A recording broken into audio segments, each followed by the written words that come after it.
So basically our group have been interested mainly in 3 lines of research, all of them involving ayahuasca.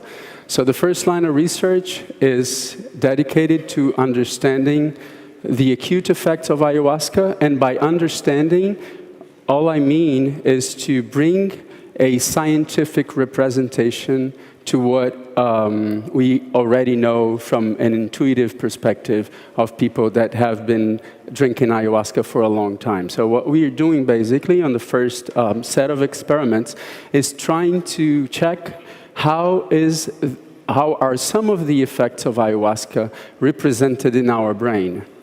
The second line of research started with a collaboration with Jordi's group. We have a nice collaboration, and we have this collaboration that looked at the long-term effects of ayahuasca, and that is something that we are becoming more and more interested. I include Jordi in this we. And the third line of research is more devoted on evaluating the antidepressant effects of ayahuasca. So the first line of research used basically, it was our first experiment with ayahuasca. So we recruited experienced individuals from the Santo Daime Church, and we asked them to perform an fMRI experiment before and during the effects of ayahuasca. All of them had at least 15 to 20 years of experience with ayahuasca. And they performed this experiment. Basically what we found, these are the 2 main results that we have so far on these experiments. So basically in one experiment, we would ask them to mentally visualize things before and during the effects of ayahuasca. And the results we have, it's very intriguing, I'd say, because basically what we found is that in these regions,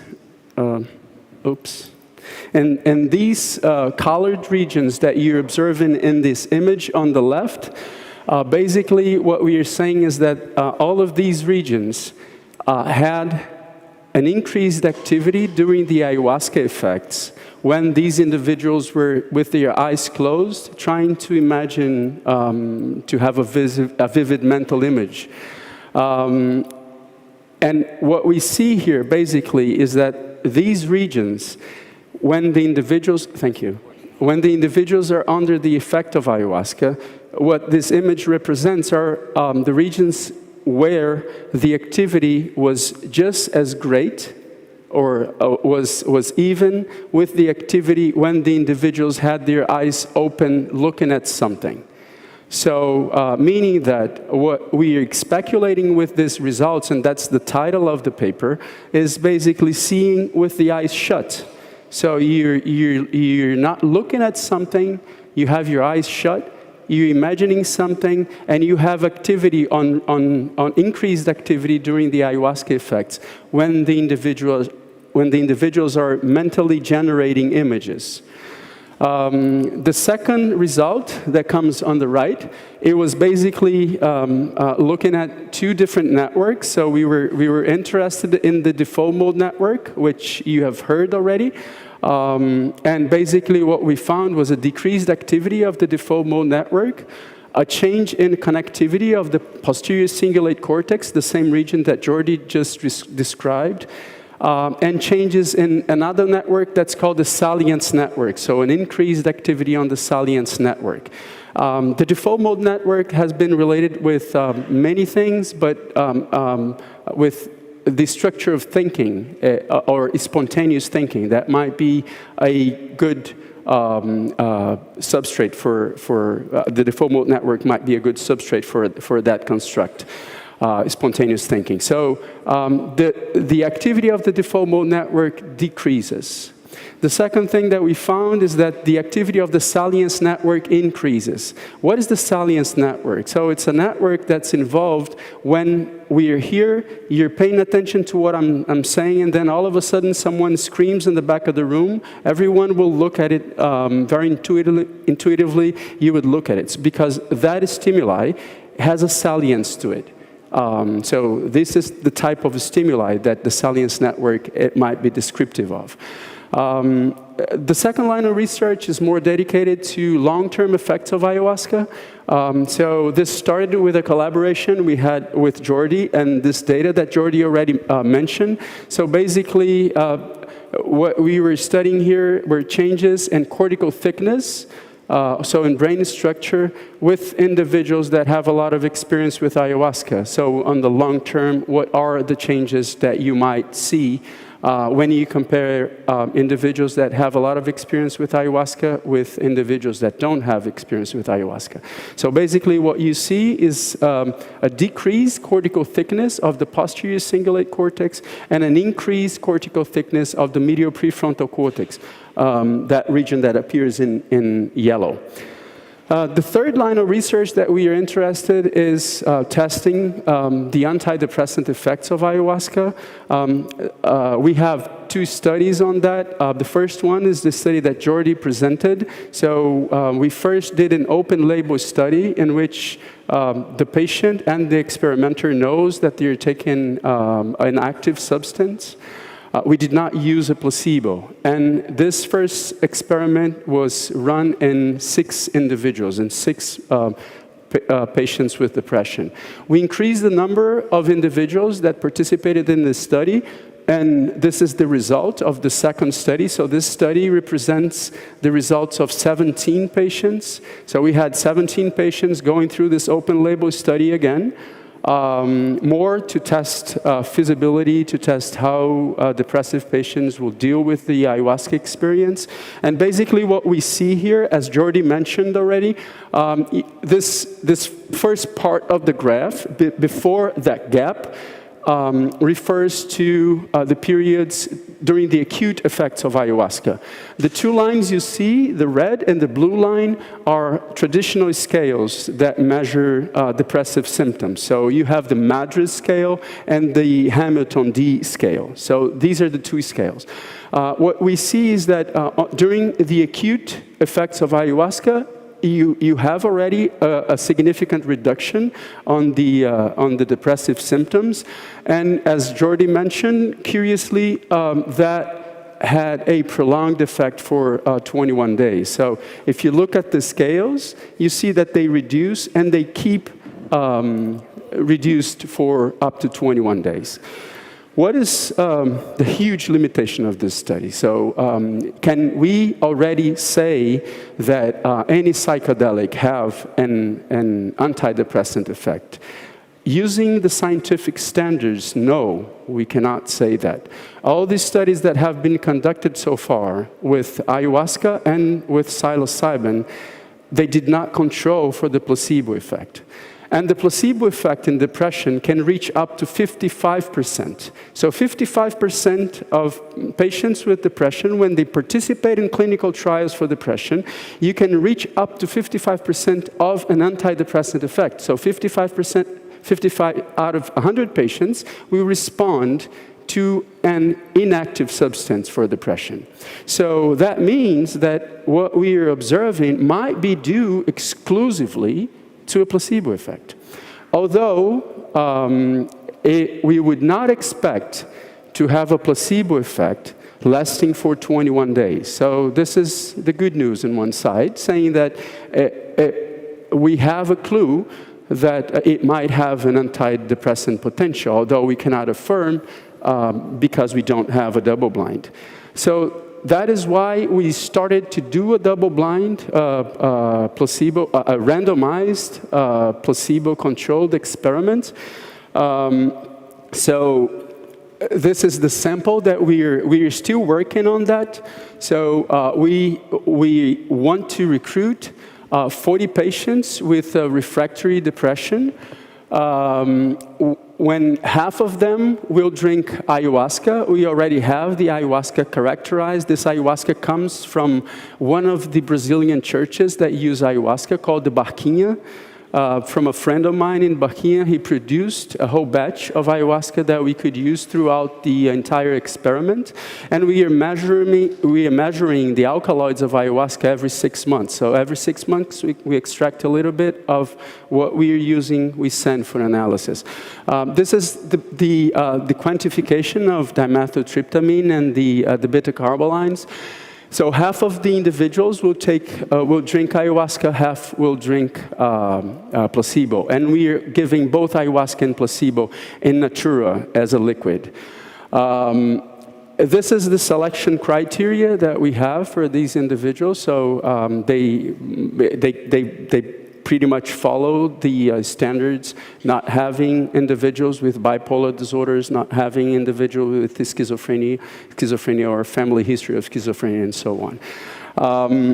This is the timeline of the project. So we began that in 2014. We have already 34 patients that enrolled in the experiment, although 5 of these patients we're not going to be able to use. So actually what we have is 29 patients. Because we also wanted to understand the long-term effects of ayahuasca, we decided not to restrict our measurements to depressive scales. So we opened up a little bit and we decided to collect many biomarkers. As Jordi was saying, we collect many biomarkers before the experience, so 24 hours before the experience and 24 hours after the experience. This is pretty much how it goes. So we have a selection period where we select the patients. When they are selected, they go through a washout period that varies. So a washout period is a period where the individual is not under the effect of any medication. And the reason why you do that sometimes is not to have an interaction between medications. So what happens is that you have a patient with refractory depression, so that patient doesn't respond to at least 2 conventional drugs. And then you are to switch the drug. The psychiatrist wants to switch the drug. When he wants to do that, then one safety issue is the interaction between the drug that the individual is taking with the new drug that the individual is going to take. So these patients, then they go through a washout period of approximately 2 weeks because most of the patients are on ISSRs. And then after 2 weeks of washout, they come for the experimental session, which lasts about a week. The experimental session then starts on Tuesday. On Tuesday, the patients walk in the hospital. Some of the patients are in the hospital already, but the patients that are not in the hospital, they come to the hospital on Tuesday. They go through a psychiatry evaluation, a neuropsychological evaluation, an MRI and fMRI. Then they come back to the lab. We place the electrodes in the patients. And then they sleep in the lab from Tuesday to Wednesday. They wake up in the lab on Wednesday morning. Then we have a blood sampling on Wednesday morning. Then from 6 a.m. until 10 a.m. they're resting. And we are preparing them for the experience. And then around 10 a.m., the psychiatry gets in, do the whole battery, it evaluates the baseline again for some of those scales. So besides the depressive symptoms, we are evaluating all other kinds of symptoms. And then we have the experimental session, meaning that we give either ayahuasca or placebo to these individuals. They stay in the lab until around 4 o'clock in the afternoon. And then they're allowed to go home or they go back to where they are in the hospital. They come back on the next day, so they have the experimental session on Wednesday, and then on Thursday they come back and repeat the whole thing again. So they do psychiatry evaluation, neuropsychological evaluation, MRI, they sleep in the lab, wake up on Friday morning, do another blood sampling, do the last evaluation, and then they're allowed to go home. These are some of the biomarkers that we are interested in. So for the psychiatry, we are interested in these 3 scales. We are also adding the BPRS, that's the brief psychiatry,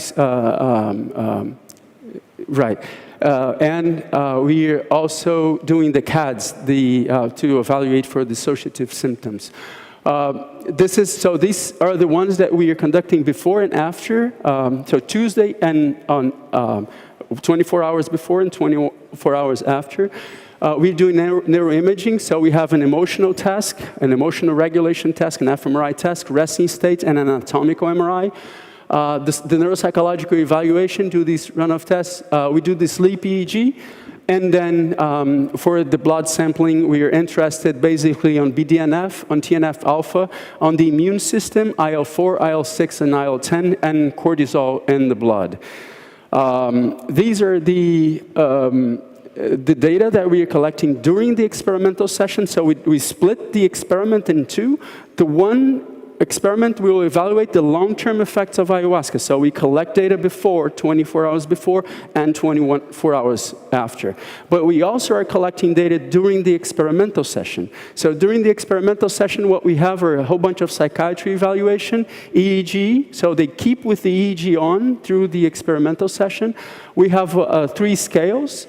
The mystical experience questionnaire, the hallucinogenic rating scale, and the Amsterdam resting state questionnaire. So these are the 3 scales that we're applying during the experimental session. And also during the experimental session, we're doing the saliva cortisol every hour. So every hour, the individual do a cortisol.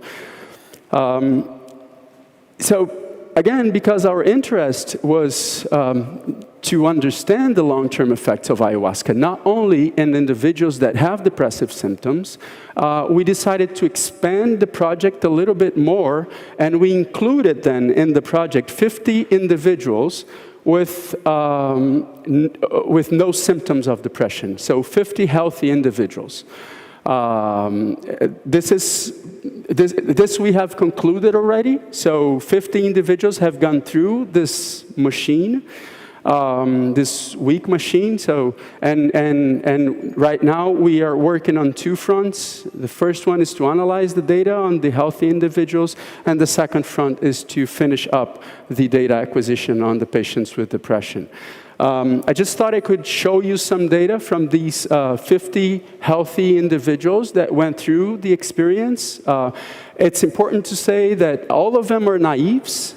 Both for the control group, we only had 2 people with previous experience with psychedelics. None of them had experience with ayahuasca. The control group, we tried to have as broad as we could, meaning that we have individuals with access to high education, and we have individual that comes from a very difficult reality in Brazil, social economical reality. And that is our sample, I'd say. So these are the results we have. Very briefly, this is the results on the HRS scale. What you see on the left with the black dots are the effects under the placebo, and on the right, you see the effects on the group that took ayahuasca. These changes were significant in every factor of the scale, so just to give you an intuition of what these factors are evaluating. So for instance, the intensity of the effects, this HRS is 100, it's a questionnaire with 100 questions, and basically what we have is intensity. One of the questions is to rate the intensity of the effect, so rate the intensity of the effect. Cognition, experience like dreamlike cognition, dreamlike experiences, synesthesia, if you felt your body trembling, if you thought of your breathing, if you thought of your heartbeat. Perception, so if you changed the way you saw the world with your eyes open and with your eyes closed. Affect, did you feel safe? And volition, were you controlling the experience? So all of these are significant. The second scale we did was the mystical experience questionnaire, and also we have a significant effect on every factor of the scale. Again, just to give you a hint, Mystical means, one of the questions is experience of pure being and pure awareness. Ineffability, the sense that the experience cannot be described adequately in words. Time and space, loss of usual sense of time, loss of your usual sense of space. And positive mood, feeling of peace and tranquility. One thing that I really liked about this scale is that it is really selective in a sense that if you compare the effects of the HRS, you see that you have effect on placebo. So it's not specific to the effects of the substance. Because, you know, the placebo is responding positively to some of the questions that you're asking. On the other hand, when you look at the mystical experience questionnaire, you see that most of the individuals do not respond positively to anything, so they do not score. The scores is practically zero under the placebo, while under ayahuasca that increases and that has a significant variance among individuals. So you see that it varies. The second point I want to make is that although this is specific and we were using an inactive placebo, you see that there is one individual, so each point corresponds to one individual. One individual had a significant mystical experience. My point is that, you know, even with an inactive placebo, you were capable of inducing. The placebo effect is so high that you're actually inducing these type of effects. This is the other scale that we were interested in. I'm not going to go into the details, but the reason why we did this scale is the Amsterdam Resting State Questionnaire, and it allows to evaluate the structure of thinking. So this is something that we are becoming very interested in, which is what changes in our cognition. Because one thing that I always had in the back of my mind is that we as neuroscientists, we are using all the constructs that we have from this cognition, from this usual state of consciousness, to describe the other state of consciousness. So we're using the same base. And with this, what we're hoping to contribute is in the sense that the structure of the whole cognition changes. So we're using the concept of memory, for instance, and we translate the concept of memory and everything that we have gathered around the understanding of how memory are processes in our brain using the awake, normal, regular, conventional state of consciousness that we are most of the time in. In other words, how am I going to describe the process of memory, for instance, when you're dreaming? It's a different thing. It's a different thing. It's not the same thing. It is a different thing that when you realize that you're dreaming, you awake most of the times, or you play with it, for those that have the capability of lucid dreaming. But anyways, so what we see here basically is that there are some structure of thoughts that are increased. So visual thinking increases, word thinking. So I thought in images. That's one of the questions that we have on this factor of visual thought. So a lot of people do say that they thought in images. This is the first one here. Discontinuity of mind. So questions. I'm finishing. Discontinuity of mind. So my thoughts changed very rapidly. This is discontinuity of mind.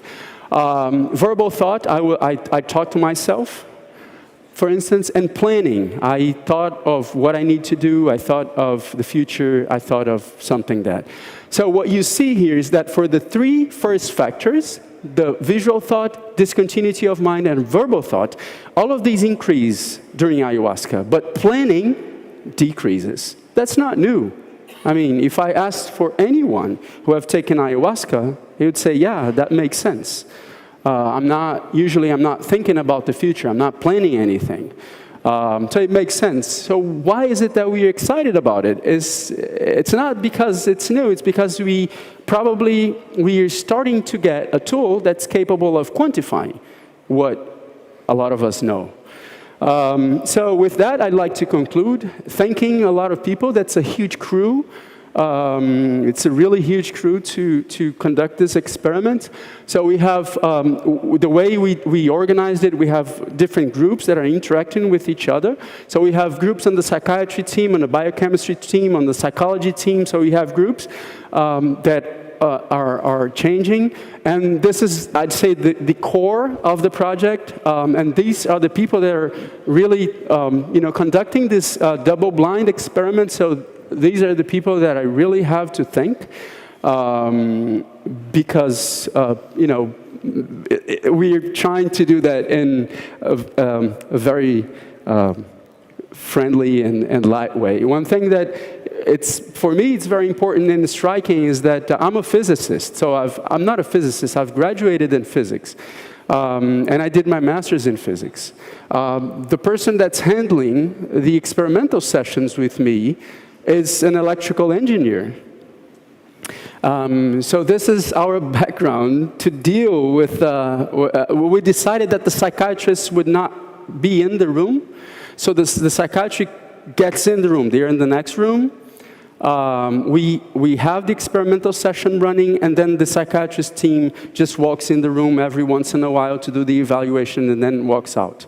So with that, I'd like to thank. I just want to tell you that we'll have the second Ayahuasca conference in Rio Branco, in Acre. So I just want to take 30 seconds to invite you to go to Rio Branco in the Acre, which is, I'd say, one of the most important places for developing of ayahuasca.